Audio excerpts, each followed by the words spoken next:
Time आएगा मेरे जैसा शाना लाला तुझे ना मिल पाएगा। ये शब्दों का ज्वाला मेरी बेड़ियां पिघलाएगा, जितना तूने बोया है तू उतना ही तो खाएगा। ऐसा मेरा ख्वाब है जो डर को भी सताएगा।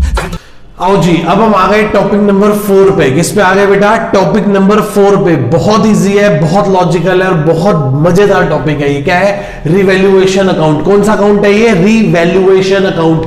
क्या करना सीखेंगे हम?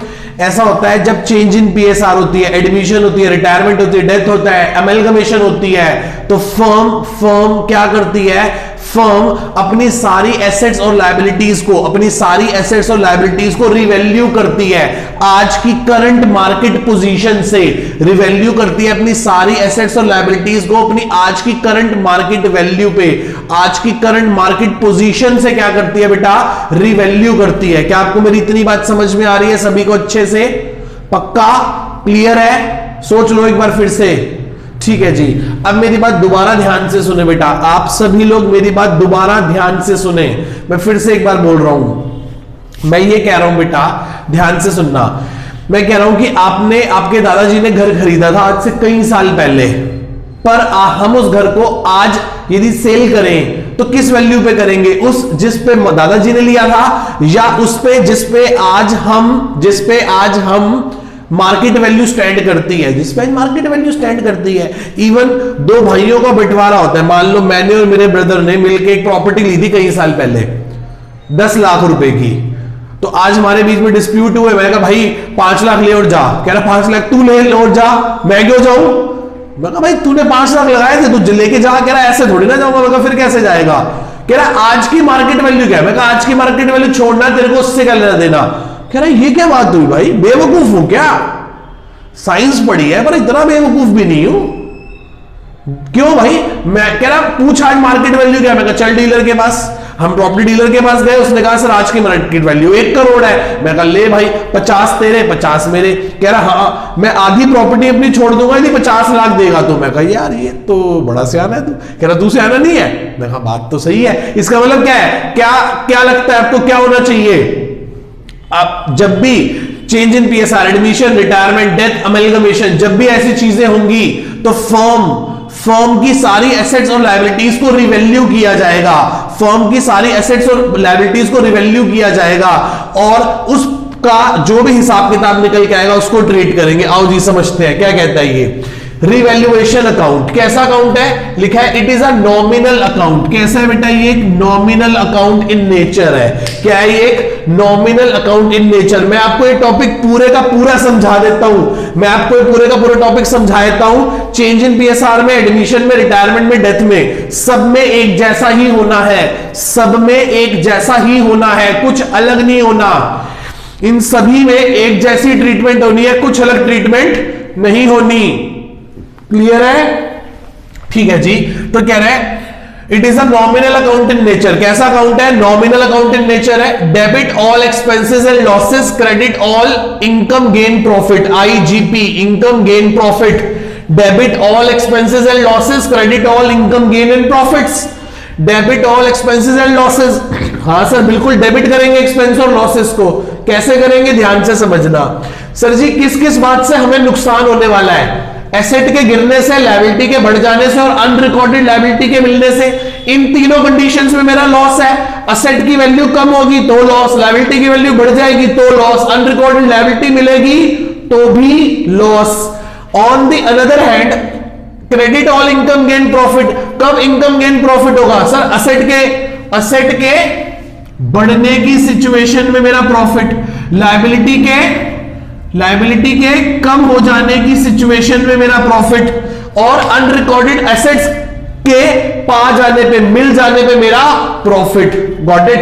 तो एंट्री क्या बनेगी? एंट्री एक ही बनेगी। रिवैल्यूएशन अकाउंट है ये किसकी एंट्री है? डेबिट साइड की। और ये एंट्री किस बात की है? क्रेडिट साइड की। क्या एंट्री होगी? Revaluation account debit.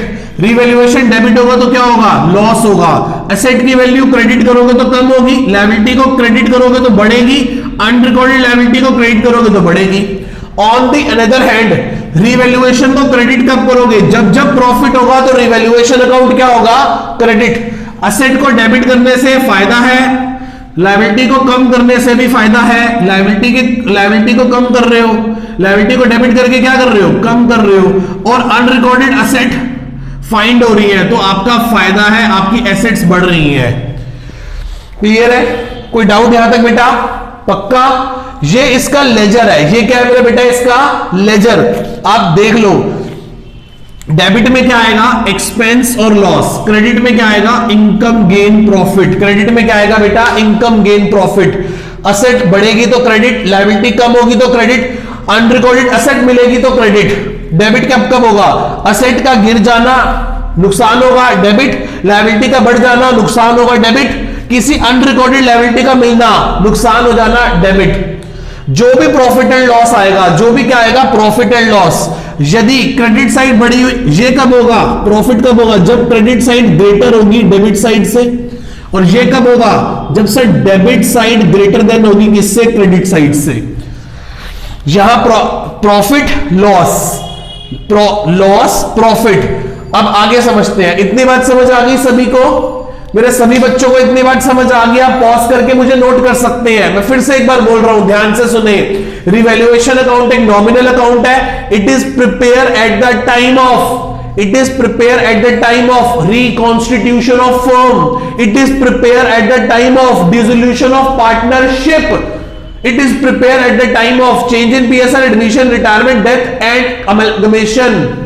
क्लियर है? इन सब सिचुएशंस में रिवैल्यूएशन अकाउंट बनता है जिस पॉइंट ऑफ टाइम पे पार्टनर्स की पीएसआर चेंज होती है। कोई नया पार्टनर आता है, कोई नया पार्टनर, कोई पुराना पार्टनर जाता है, किसी पार्टनर की डेथ हो जाती है, तो उस पॉइंट ऑफ टाइम पे हम अपनी सारी एसेट्स और लायबिलिटीज को क्या करते हैं, रिवैल्यू करते हैं। हम अपनी सारी एसेट्स और लायबिलिटीज को क्या करते हैं मेरे बेटा, रिवैल्यू करते हैं।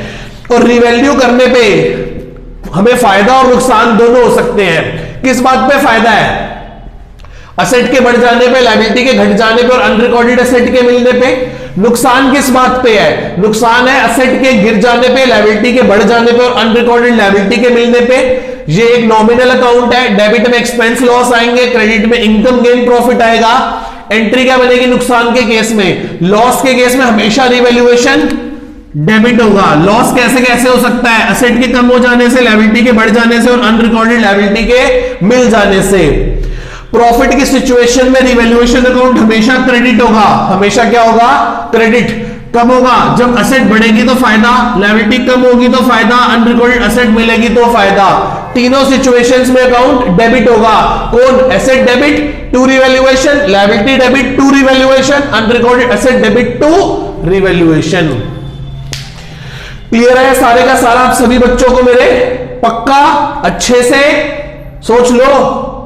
ठीक है जी, आगे चलते हैं। आगे अब मेरी बात समझना। Revaluation account, firm want to change the balances. Firm चाहती है कि वो अपने एसेट्स और लायबिलिटी के बैलेंसेस को चेंज कर दे।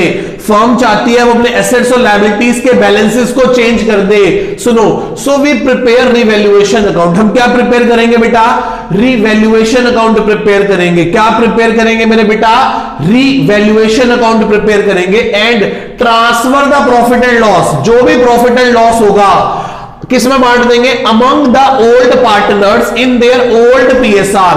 Among the old partners in their old PSR just before any change. Just before any change, किसी भी चेंज से पहले, चाहे वो चेंज इन पीएसआर हो, चाहे वो एडमिशन हो, चाहे वो रिटायरमेंट हो, चाहे वो डेथ हो। बात समझ गए? प्रॉफिट की सिचुएशन में यदि प्रॉफिट हुआ तो एंट्री क्या होगी सर, बहुत आसान एंट्री होगी प्रॉफिट के केस में, revaluation account debit to old partners capital account. Profit की सिचुएशन में, प्रॉफिट की सिचुएशन में पार्टनर्स कैपिटल हो जाएंगे, क्रेडिट हो जाएंगे। Being revaluation profit is distributed among the old partners in their old profit sharing ratio। पुराने पार्टनर्स की पुरानी प्रॉफिट शेयरिंग रेशियो में बट के खत्म हो जाएगा। क्लियर है यहां तक बेटा सारे का सारा? पक्का? अच्छे से आगे देखो, लॉस की सिचुएशन में क्या होगा, लॉस की सिचुएशन में क्या होगा बेटा, लॉस होगा तो क्या होगा, प्रॉफिट के केस में एंट्री समझ आ गई, revaluation account debit to old partners capital account, revaluation को डेबिट कर दिया और प्रॉफिट था ना, प्रॉफिट की वजह से पार्टनर्स के कैपिटल क्या हो गए, बढ़ गए बढ़ गए बढ़ गए। लॉस की सिचुएशन में क्या होगा सर, लॉस की सिचुएशन में तो कैपिटल कम हो जाएंगे, कैपिटल के क्रेडिट बैलेंस होते हैं और कम करने के लिए क्या करना पड़ेगा, डेबिट। तो एंट्री क्या बनेगी, एंट्री बनेगी old partners capital account debit to revaluation loss account. यहां रीवैल्यूएशन प्रॉफिट लिख सकते थे आप, ठीक है, और इसमें भी सेम सिचुएशन होगी, यही लिखोगे लाइन नीचे, being revaluation loss is distributed among the old partners in their old profit sharing ratio. पुराने पार्टनर्स की पुरानी प्रॉफिट शेयरिंग रेशियो में बढ़कर क्या हो जाएगा बेटा, खत्म हो जाएगा। पुराने पार्टनर्स की पुरानी प्रॉफिट शेयरिंग रेशियो में बढ़कर क्या हो जाएगा, खत्म हो जाएगा। सर मैं फिर से एक बार आपको लॉजिक समझाता हूं, प्रॉफिट के क्रेडिट बैलेंस है, खत्म करने के लिए डेबिट, तो एंट्री होगी revaluation debit to old partners capital, capital credit हो गए, बढ़ गए, बढ़ा दिए। प्रॉफिट की सिचुएशन में कैपिटल बढ़ता है, यदि प्रॉफिट होगा यदि प्रॉफिट होगा तो कैपिटल को बढ़ाएंगे, बढ़ाने की स्थिति में कैपिटल को क्रेडिट करेंगे, और लॉस की स्थिति में कैपिटल कम होगा तो कैपिटल को डेबिट करेंगे। तो एंट्री बनेगी old partners capital account debit to revaluation loss account. Clear है इतनी बात, हां सर हम समझ गए। अब दूसरी situation, firm want to maintain the book value of assets and liability. Firm चाहती है कि वो अपनी एसेट्स और लायबिलिटीज की वैल्यू को चेंज ना करे, फर्म चाहती है कि वो अपनी एसेट्स और लायबिलिटीज की वैल्यू को चेंज ना करे। चेंज इन पीएसआर के बाद भी, एडमिशन के बाद भी, रिटायरमेंट के बाद भी, डेथ ऑफ अ पार्टनर के बाद भी फर्म की बैलेंस शीट में जो असेट्स पहले दिखाई दे रही थी, जो असेट्स पहले जिस वैल्यू पे दिखाई दे रही थी, बाद में भी उतनी ही सेम वैल्यू पे पड़ी रहे। रिटायरमेंट के बाद, एडमिशन के बाद, चेंज इन पीएसआर के बाद, डेथ के बाद भी सेम वैल्यूज मेंटेन रहे, सेम वैल्यूज मेंटेन रहे, एसेट और लायबिलिटीज की वैल्यू चेंज ना हो। सो therefore we prepare a memorandum statement. क्या बना लेंगे इस केस में, मेमोरेंडम स्टेटमेंट बना लेंगे। मतलब प्रॉफिट, मतलब इनकम गेन प्रॉफिट के केस में प्लस कर लेंगे, एक्सपेंस और लॉस के केस में माइनस कर लेंगे, और जो नेट अमाउंट आएगा, जो क्या आएगा, नेट अमाउंट आएगा, उस नेट अमाउंट जो भी होगा, यदि नेट अमाउंट क्या होगा, पॉजिटिव, या नेट अमाउंट क्या होगा, नेगेटिव। मतलब नेट अमाउंट पॉजिटिव का मतलब है कि प्रॉफिट होगा या क्या होगा, लॉस। उस केस में हम रिवैल्यूएशन अकाउंट नहीं बनाएंगे, सिर्फ रफली कैलकुलेट कर लेंगे। यदि फर्म चाहती है कि वो अपने एसेट्स और लायबिलिटी को मेंटेन रखे, तो सर हम फिर रिवैल्यूएशन अकाउंट बना के एसेट्स की वैल्यू को, लायबिलिटीज की वैल्यूज को बढ़ाएंगे, घटाएंगे ही नहीं। फिर हम क्या करेंगे सर, उस स्थिति में हम रफली कैलकुलेट कर लेंगे एसेट्स की वैल्यू को और लायबिलिटीज के प्रॉफिट लॉसेस को। यदि इनकम गेन प्रॉफिट हुआ तो प्लस, एक्सपेंस लॉस हुआ तो माइनस, नेट इफेक्ट जो आएगा, यदि नेट इफेक्ट पॉजिटिव हुआ तो माने प्रॉफिट, नेट इफेक्ट नेगेटिव हुआ तो लॉस। प्रॉफिट की सिचुएशन में एंट्री क्या होती है, मैंने आपको हमेशा बताया है, मेंटेन करने के केस में प्रॉफिट आएगा या लॉस आएगा। प्रॉफिट के केस में एंट्री क्या होगी, गेनिंग टू सैक्रिफाइसिंग। भाई प्रॉफिट हो रहा है, यदि बाद में चल के, यदि हमारे को नेट रिवैल्यूएशन का प्रॉफिट है पर हम असेट्स और लायबिलिटीज की वैल्यू को चेंज कर ही नहीं रहे, तो बाद में चल के जब पीएसआर चेंज हो जाएगी तो फायदा होगा कुछ पार्टनर्स को फायदा होगा, जो आज नहीं होता यदि बढ़ जाती तो इसलिए हम क्या करेंगे, उनसे ले लेंगे और सैक्रिफाइसिंग वाले को दे देंगे। Gaining to sacrificing, gaining partners capital account debit to sacrificing partners capital account. Clear है। यदि लॉस है तो भाई साहब मजा आ गया, जो गेन कर रहा होगा उसको तो घाटा हो गया और सैक्रिफाइसिंग वाले का मजा हो गया। तो हम क्या करेंगे, सैक्रिफाइसिंग वाले से लेके किसको दे देंगे, गेनिंग वाले पार्टनर को दे देंगे। इस बात को आप ठंडे दिमाग से अपने मन में उतार लें, समझने की कोशिश करें, मन में एक एग्जाम्पल क्रिएट करके इस चीज को करने की कोशिश करें। मैंने काफी एफर्ट्स लगाया पीछे आपके साथ इस टॉपिक पे, आपको बात समझाने के लिए। क्लियर है यहां तक? ये हमारा बेटा पूरे का पूरा चार्ट है किस पे, रिवैल्यूएशन पे बेस्ड। ये रिवैल्यूएशन पे बेस्ड पूरा चार्ट है। पहले मैंने आपको अकाउंट बताया, उसका हेड बताया। बेटा पहले हम लोगों ने बात करी किस चीज पे कि रिवैल्यूएशन अकाउंट कौन सा अकाउंट है, कौन सा अकाउंट है, nominal account in nature. Debit में सारे एक्सपेंस एंड लॉसेस, क्रेडिट में इनकम एंड गेन। फिर एंट्री बताई, फिर हमने उसका लेजर पढ़ा, फिर हमने क्या पढ़ा बेटा, फिर हमने कुछ बातें पढ़ी कि यदि फर्म चेंज करना चाहती है और नहीं करना चाहती, करना चाहती है तो क्या करेगी, कैसे एंट्री करेगी, और नहीं करना चाहती तो क्या करेगी, कैसे करेगी। क्लियर है सारे का सारा आपको? मैं एक बार हट गया, आप मुझे पॉज करके इस पूरे चार्ट को नोट कर ले या फोटो ले ले, वक्त कम है तो फोटो ले ले, घर जाके नोट कर लीजिएगा। ठीक है, चले आओ जी, कुछ एग्जांपल्स हैं, कुछ बातें हैं जिनको समझने की कोशिश करते हैं। क्या कहता है ये एक बैलेंस शीट है, इसमें स्टॉक पड़ा है 90,000 का। एक बात याद रखना बेटा, मैं आपको बता दूं पहले, यहां लिख देता हूं, बाय का मतलब होता है से और टू का मतलब होता है तक। ये याद रखना, बाय का मतलब होता है इतने से, बढ़ गया या घट गया वो एक अलग बात है। टू का मतलब होता है तक, इतने तक पहुंच गया, बढ़कर या घटकर। ठीक है, आओ जी, बैलेंस शीट के अंदर स्टॉक दिखाई दे रहा है 90 का। पहला case, stock is increase to 1 lakh. तो case first sir ji, stock 1 lakh बढ़कर इंक्रीज टू 1 लाख, बढ़कर 1 लाख हो गया। सर अच्छी बात है, 90,000 की चीज 1 लाख की हो गई तो फायदा हो गया। तो क्या लिखेंगे स्टॉक, एंट्री होगी स्टॉक अकाउंट डेबिट टू, फायदा हुआ है ना, तो फायदे के केस में रिवैल्यूएशन को क्या करते हैं, क्रेडिट करते हैं। 10,000 रुपए आ गया, सीधी सी बात है। सेकंड केस पे आ जाओ, stock is increase by 5,000, stock is increase. अच्छा बताओ, इस केस में मैं एक चीज लिख देता हूं साथ साथ कि ये बताता हूं कि बैलेंस शीट में किस वैल्यू पे आएगा। बैलेंस शीट में स्टॉक अब आएगा 1 लाख रुपए का, 90 से 1 लाख हो गया। Second case, stock is increase by कितने से बढ़ गया, 5,000 से। सर फिर फायदा हो गया, फिर एंट्री होगी स्टॉक डेबिट टू, फायदे के केस में रिवैल्यूएशन को क्या करते हैं, क्रेडिट 5,000 से। ऐसा करने से मेरे को रिवैल्यू बैलेंस शीट में कितने का दिखाई देगा, बैलेंस शीट में स्टॉक अब 95 का दिखाई देगा।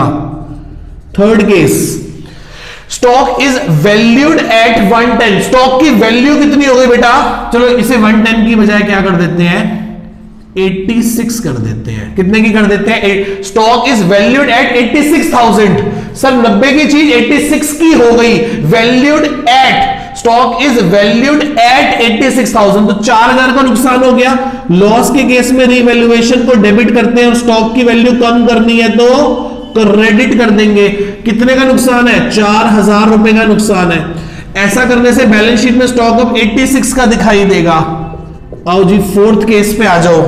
क्या आपको पहले तीनों केस समझ आ गए, क्या आपको पहले तीनों केस की जर्नल एंट्री समझ आ गई बेटा, पक्का अच्छे से चलूं आगे चलते हैं। फोर्थ केस, वो कहता है ध्यान से सुनना, stock is under valued bye 10%। जो स्टॉक है ना, स्टॉक वो अंडर वैल्यूड है, यहां देखना, मैं यहां लिख देता हूं, स्टॉक अंडर वैल्यूड है 10% से। इसका मतलब 90,000 का जो बैलेंस शीट में स्टॉक दिखाई दे रहा है ना, वो वैल्यूड हो रहा है, वैल्यूड एट 90%। इसमें it means 90,000 represent 90%, that is the value of stock is ₹1 lakh. इसका मतलब स्टॉक की वैल्यू कितनी है, 1 लाख है, जो कि हमने बुक्स में कितने की दिखा रखी है, 90,000 की।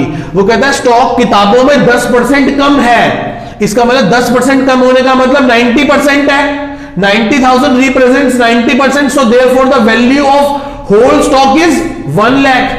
90,000 की चीज की वैल्यू 1 लाख है, तो सर हमें फायदा है, तो एंट्री होगी स्टॉक अकाउंट डेबिट। फायदे के केस में रिवैल्यूएशन अकाउंट को क्रेडिट करते हैं, कितने से, 10,000 से। ऐसा करने से नई बैलेंस शीट में स्टॉक कितने का दिखाई देगा? 1 लाख रुपए का। सर लास्ट फिफ्थ केस, वैसे कुछ केसेस अभी और कर लेते हैं। फिफ्थ केस, क्या आपको पहले 4 केस समझ आए? आगे फिफ्थ केस क्या कहता है? फिफ्थ केस में थोड़ा सा नीचे कर रहा हूं, ठीक है, देखना ध्यान से। Stock is over valued, stock किताबों में ओवर वैल्यू है। कितने से ओवर वैल्यू है? 20% से ज्यादा पड़ा है। इट मींस 90,000 वैल्यूड क्या कर रहा है? वैल्यूड एट 120%, मतलब 90,000 किसको रिप्रेजेंट कर रहा है? 120% को रिप्रेजेंट कर रहा है। दैट मींस स्टॉक की वैल्यू कितनी हो गई? 75,000 हो गई। स्टॉक की वैल्यू कितनी हो गई बेटा? 75। आप करके देख लो, 75 आएगा। इसका मतलब 75,000 वाला स्टॉक किताबों में ज्यादा दिखाई दे रहा है 90,000 पे, तो नुकसान है सर। नुकसान के केस में रीवैल्यूएशन को डेबिट करते हैं। Revaluation account debit to stock की वैल्यू कम कर देंगे। कितने से? 15,000 से। अब नई बैलेंस शीट में स्टॉक कितने का दिखाई देगा? 75 का दिखाई देगा। कितने का दिखाई देगा बेटा? 75 का दिखाई देगा। ये बैलेंस शीट की वैल्यूज है 1,95,86, 1 लाख और 75। क्या आपको ये जर्नल एंट्री समझ आ रही है? क्या आपको बैलेंस शीट की फिगर समझ आ रही है? क्या आपको ये दोनों इंपॉर्टेंट पॉइंट समझ आ गए? फोर्थ और फिफ्थ दोनों वेरी इंपॉर्टेंट पॉइंट थे। क्या आपको ये समझ आ गए? पक्का क्लियर है अच्छे से? आप मुझे पॉज करके नोट कर सकते हैं पूरे के पूरे कॉन्सेप्ट को, ठीक है? आओ जी, सिक्स्थ केस कवर अप करते हैं। सिक्स्थ केस क्या कह रहा है? बहुत अच्छा केस है ये। स्टॉक 90,000 का है। कहता है half of the stock is taken over by A and B. आधा स्टॉक ए और बी टेक ओवर करके ले गए। आधा स्टॉक ए और बी टेक ओवर करके ले गए। Half of the stock is taken over by A and be equally, बराबर बराबर ले गए। इन इक्वल रेशियो, कौन सी रेशियो में ले गए बेटा? इक्वल रेशियो में ले गए। कैसे ले गए मेरे बेटा? इक्वल रेशियो में ले गए। एंड रिमेनिंग बचे हुए स्टॉक को 50,000 रुपए में वैल्यू कर दिया। आओ जी समझे, स्टॉक है कितने का? सर 90,000 का स्टॉक है। इसका हाफ स्टॉक और उसका half stock, that is called 45,000, that is called 45,000। इस 45,000 को टेक ओवर करा के ले गए ए और बी पार्टनर। वो भी कैसे ले गए? इक्वली ले गए। और इसको हमने क्या कर दिया? इसको हमने रिवैल्यूड एट ₹50,000। इसको हमने 50,000 रुपए में रिवैल्यू कर दिया। 45,000 का इक्वली ले गए और इस 45,000 को हमने कितने में रिवैल्यू कर दिया बेटा? 50,000 रुपए में रिवैल्यू कर दिया। अब क्या होगी सिचुएशन? अब बताओ क्या करें? बताओ बच्चों क्या करेंगे? बोलो बोलो भाई क्या करेंगे? एंट्री होगी ए डेबिट, बी डेबिट टू क्या ले गए? स्टॉक ले गए। कितना? 22,500 का, 22,500 का और 45,000 का स्टॉक गया। अब बचे हुए 45 को हमने 50 में रिवैल्यू कर दिया, फायदा हो गया। तो stock account debit to profit की सिचुएशन में रिवैल्यूएशन अकाउंट को क्या कर देते हैं? क्रेडिट। कितने से? 5,000 से। यस और नो? यस और नो? बच्चे कह रहे हैं यस सर। क्या होगा? जब रिवैल्यूएशन अकाउंट बनेगा तो यहां क्रेडिट में लिखोगे बाय स्टॉक 5,000, क्योंकि प्रॉफिट हुआ है। इनकम गेन प्रॉफिट ही आते हैं। जब पार्टनर्स कैपिटल अकाउंट बनाओगे, पार्टनर्स कैपिटल अकाउंट, तो ए के अकाउंट में से और बी के अकाउंट में से डेबिट कर दोगे, कम कर दोगे टू स्टॉक। कितना कितना? 22,500, 22,500। फिर जब बैलेंस शीट बनाओगे तो नई बैलेंस शीट में एसेट साइड में स्टॉक कितने का दिखाई देगा बेटा? आपको 50,000 रुपए का दिखाई देगा। Is one of the best point. इस पॉइंट में बच्चे चकमा खा जाते हैं। सिक्स्थ पॉइंट बहुत इंपॉर्टेंट पॉइंट है, बहुत ध्यान से दिमाग के ढक्कन खोल के देखना इससे बेटा। क्या कहता है? मैं दोबारा से बोलता हूं। 90,000 का स्टॉक है, आधा स्टॉक पार्टनर्स आधा आधा ले गए, मतलब 45,000 का स्टॉक ए और बी इक्वली ले गए। 22,500 22,500 में ले गए। बचे हुए आधे 45,000 के स्टॉक को हमने रिवैल्यू कर दिया 50,000 रुपए में। कितने में रिवैल्यू कर दिया बेटा? 50,000 रुपए में। तो अब ध्यान से समझना, जब पार्टनर्स कोई एसेट लेके जाएंगे तो उसके कैपिटल को हमें बढ़ाना है या कम करना है? कम करना है। और कम करने की स्थिति में क्या करेंगे? डेबिट करेंगे। तो A debit, B debit to stock, A debit B debit to stock कम हो गया 45 से, ए और बी के कैपिटल कम हो गए। तो ये देखो यही हुआ, ए और बी के अकाउंट को हमने क्या कर दिया, उनके कैपिटल अकाउंट में ले जाके डेबिट कर दिया। Got it. आगे बचे हुए आधे स्टॉक को हमने 50 में रिवैल्यू किया। 45 की चीज 50 में रिवैल्यू करी तो 5 का हमें क्या हो गया बेटा, प्रॉफिट हो गया। 5 का हमें क्या हो गया, प्रॉफिट। तो एंट्री क्या होगी, स्टॉक टू रिवैल्यूएशन।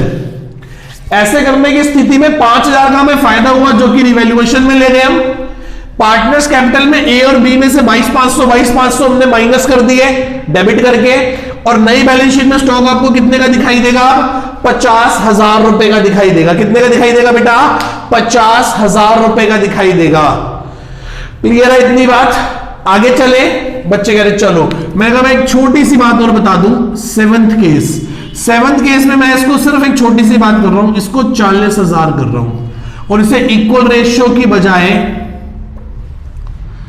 इसे कर दूं 5 से 3:2 में। किस में कर दिया बेटा मैंने इसको, 3:2 में। तो ध्यान से समझना, आधा स्टॉक ए और बी ले गए। कैसे ले गए, 3:2 की रेशियो में। तो कितना कितना माइनस हो जाएगा इनमें से, 45 को 5 से करो 9, 27,000 और 18,000 में ले गए। बचा हुआ 45,000 का स्टॉक जो है वो कितने में वैल्यू हुआ अब की बार, सर अब की बार 40 में रिवैल्यू हुआ। तो हमें फायदा नहीं हुआ, हमें तो लॉस हो गया। लॉस के केस में रिवैल्यूएशन अकाउंट क्या होता है, डेबिट। और स्टॉक की वैल्यू कम करने के लिए स्टॉक को क्या करेंगे, 5,000 से क्रेडिट। ऐसा करने से क्या होगा, यहां पे रिवैल्यूएशन क्रेडिट में नहीं आएगा, नुकसान हुआ है तो टू स्टॉक कितना 5,000 डेबिट में दिखाई देगा। इनके कैपिटल अकाउंट से कितने कितने पैसे कटेंगे अब की बार कटेंगे 27 और 18,000। 27,000 ए से कटे, 18,000 बी से कटे। और नई बैलेंस शीट में स्टॉक 50 का नहीं 40 का दिखाई देगा।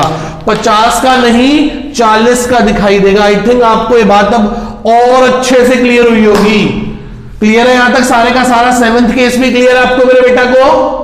चलूं आगे, पक्का सोच लो, ठीक है जी। आओ जी, डेटर के पॉइंट को समझे। ये भी एक अच्छा पॉइंट है, पर मैं आपको सच बात बताऊं, मेरे पास इतना टाइम नहीं है कि मैं डेटर के पॉइंट में बहुत सारे केसेस बना के समझा सकूं।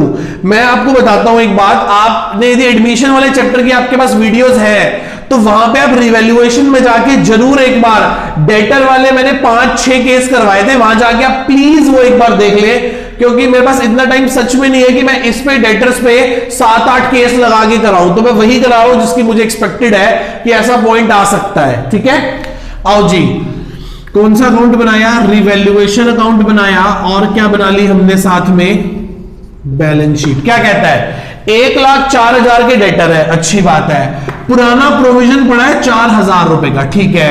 एडजस्टमेंट में वो कह रहा है, बैलेंस शीट खत्म होने के बाद एडजस्टमेंट में वो कह रहा है कि हमारे बेड डेट्स 5,000 के हो गए। तो मैं लिखूंगा 2 बेड डेट्स। कितने के बेड डेट्स हो गए बेटा हमारे, 5,000 रुपए के बेड डेट्स हो गए। सर यदि 5,000 के बेड डेट हुए हैं तो 4,000 का तो हमारे पास प्रोविजन भी पड़ा था, तो मेरा नुकसान तो सिर्फ 1,000 रुपए का हुआ ना। मैं लॉस कितने का बुक करूंगा, सिर्फ 1,000 रुपए का लॉस बुक करूंगा। मेरे डेटर्स कितने हैं मुझे बताओ। सर मेरे डेटर्स हैं 1,04,000 के, इसमें से मेरे बेड डेट्स कितने के हो गए, सर 5,000 रुपए के। 5,000 के बेड डेट हो गए ना, डेटर तो एक 4 के ही है, 4 का तो प्रोविजन था, 4 का तो क्या था, प्रोविजन था। 5 के बेड डेट हो गए, तो 1,04 में से 5 गए, तो 99,000 रुपए के मेरे डेटर बचे। इस पे मेरे को कितना शक हो रहा है, सर मुझे इन लोगों पे भी 10% शक हो रहा है। कितना शक हो रहा है, 10% शक हो रहा है। तो provision for doubtful debt at a rate of 10%, तो 9,900 रुपीज का शक हो रहा है। तो 10,000 8,900 100 रुपए हो गए, ठीक है। तो 9,900 का शक हो रहा है, तो यहां पे डेबिट कर दूं 2 प्रोविजन फॉर डाउटफुल डेट्स। कितना बेटा, 9,900 का शक आ गया। कितने का शक आ गया बेटा, 9,900 का शक क्या हो गया, डेबिट हो गया। क्या इस केस में किसी को डाउट है, क्या इस केस में किसी को डाउट है? बहुत सिंपल केस है ये, पक्का समझ आ, मैं दोबारा समझाता हूं। बेडेड थे 5 के, पर मैंने 1,000 डाला। क्यों? क्योंकि सर 5 का 4 का तो हमारे पास ऑलरेडी प्रोविजन पड़ा था, तो हमारा नुकसान तो 1,000 का होगा। ठीक है, डेटर थे 1,04,000 के, सर 4,000 तो प्रोविजन था ना, 1,04,000 के थे, मेरे 5,000 डूब गए, तो मेरे डेटर बचे 99,000, 99,000। इन 99,000 के लोगों पे मुझे कितना शक हो रहा था? 10%। Anticipation of future losses and expenses. मैं ये देखना चाह रहा हूं कि फ्यूचर में मेरा कितना लॉस है, मेरा कितना पैसा और डूब सकता है। मैं एंटीसिपेशन कर रहा हूं। प्रूडेंस एंड कंजर्वेटिज्म जो हमें कहता है प्रोविजन बनाने के लिए, कहता है anticipate the future losses and expenses not for the incomes and gains. Future में होने वाले एक्सपेंस और लॉस पे आप आज ही प्रोविजन बना सकते हो, पर फ्यूचर में होने वाली किसी इनकम प्रॉफिट गेन के लिए नहीं। आगे क्लियर है? तो हमने 99,000 का 10% 9,900 प्रोविजन बनाया, 89,000 आ गया 100, और यहां पे जाके डेबिट कर दिया क्योंकि एक्सपेक्टेड लॉस है। डेबिट साइड में क्या आते हैं? एक्सपेंस एंड लॉसेस ही आते हैं। आई होप आपको ये क्लियर हुआ होगा। आगे लास्ट बैलेंस शीट में हमारे पास क्रेडिटर्स गिवन है 1,10,000 के, क्रेडिटर्स जिनका हमने पैसा देना है। कह रहा है वो एग्जांपल में सर वही रिवैल्यूएशन अकाउंट बनाएंगे और क्या बना लेंगे? बैलेंस शीट बना लेंगे। कह रहा है creditors of 10,000 are not likely to be claim. 10,000 के क्रेडिटर काफी लंबे समय से अपना क्लेम मांगने आए नहीं। फायदा, फायदा, बहुत अच्छा फायदा। सर क्रेडिटर मर गए, यदि क्रेडिटर भाग गए तो ये फायदे की बात है, अच्छी बात है। तो बाय क्रेडिटर 10,000 का फायदा हो गया, क्रेडिट कर दिया। क्रेडिट में क्या आता है? Income gain profit. क्या हो रहा है ये? सर ये लायबिलिटी रिड्यूस हो रही है। लायबिलिटी क्या हो रही है? रिड्यूस हो रही है, इसलिए हमने इसको क्या कर दिया? क्रेडिट कर दिया। इसलिए हमने इसको क्या कर दिया बेटा? क्रेडिट कर दिया। क्या आपको मेरी इतनी बात समझ आई? वो कह रहा है creditor of 10,000 are not likely to be claim. कभी क्लेम करने आया ही नहीं, मर जाना मतलब पंजाबी में कहते हैं, कभी आया ही नहीं। अच्छी बात है, फायदे की बात है, मजेदार बात है। ठीक है जी, आगे चलो। अब नई बैलेंस शीट में आपको क्रेडिटर कितने के दिखाई देंगे? सर 1,10,000 में से 10,000 के क्रेडिटर यदि क्लेम करने आए नहीं, तो नई बैलेंस शीट में हमारी लायबिलिटी सिर्फ 1,00,000 की दिखाई देगी बैलेंस शीट की लायबिलिटी साइड में। यस और नो? बच्चा कह रहा है सर जलेंट्री बता दो। मैं कहा बहुत आसान है, creditor debit to revaluation. Profit हुआ है ना, तो रिवैल्यूएशन के केस में, प्रॉफिट के केस में हमेशा रिवैल्यूएशन क्या होता है? क्रेडिट होता है। और लायबिलिटी कम हो रही है, लायबिलिटी के क्रेडिट बैलेंस होते हैं, कम करने के लिए क्या करेंगे? डेबिट करेंगे। तो एंट्री होगी creditor account debit to revaluation account. क्या आप मेरी इतनी बात को समझ पा रहे हैं? क्या आप मेरी इतनी बात को समझ पा रहे हैं सभी बच्चे अच्छे से? पक्का? ठीक है जी, tata, bye bye, see you, love you all. आज हमारा ये टॉपिक यहां पे आगे क्या हो गया बेटा? Topic number 4, treatment and concept of revaluation, सारे का सारा क्या हो गया बेटा? कंप्लीट हो गया। हम इसके बाद अपने बिल्कुल लास्ट टॉपिक पे आ गए, कॉम्प्रिहेंसिव प्रॉब्लम पे। मैं लगभग 2 घंटे लगा के आधे घंटे में सिर्फ आपको 4 क्वेश्चन कवर करा दूंगा, सो दैट कि हमारा पूरा अच्छे से कंप्लीट हो जाए। और एडमिशन के लिए हमारे पास बेस, मैं आपको सच बताऊं, अब हमारे पास यहां से एडमिशन, रिटायरमेंट, डेथ के लिए अगले 3 चैप्टरों के लिए कुछ खास काम नहीं रह गया। बहुत आसान है, हम अपना मेजर पोर्शन कवर कर चुके हैं। मैं आपको सच बता रहा हूं, मेजर पोर्शन कवर हो गया। अब छोटी छोटी बातें, छोटी छोटी चीजें रह गई बस करने वाली। अब बहुत आसान है यहां से, जिसने यहां तक झेल लिया ना मुझे, बस अब मुश्किल नहीं आगे। अब तो सब पानी की तरह आप खुद ब खुद करते रहोगे। मुझे सिखाने की सिर्फ एक चीज जरूरत है, calculation of new PSR and sacrificing ratio in the case of admission and retirement, nothing more than that. खत्म जी, खत्म। आप मान के चलो कि हमने डेथ तक सब कुछ कर लिया, कुछ खास नहीं रह गया हमारे लिए। चलो ठीक है, बाय बाय, अगली क्लास में मिलते हैं, फिर आगे कवर अप करेंगे। ठीक है, बाय बाय।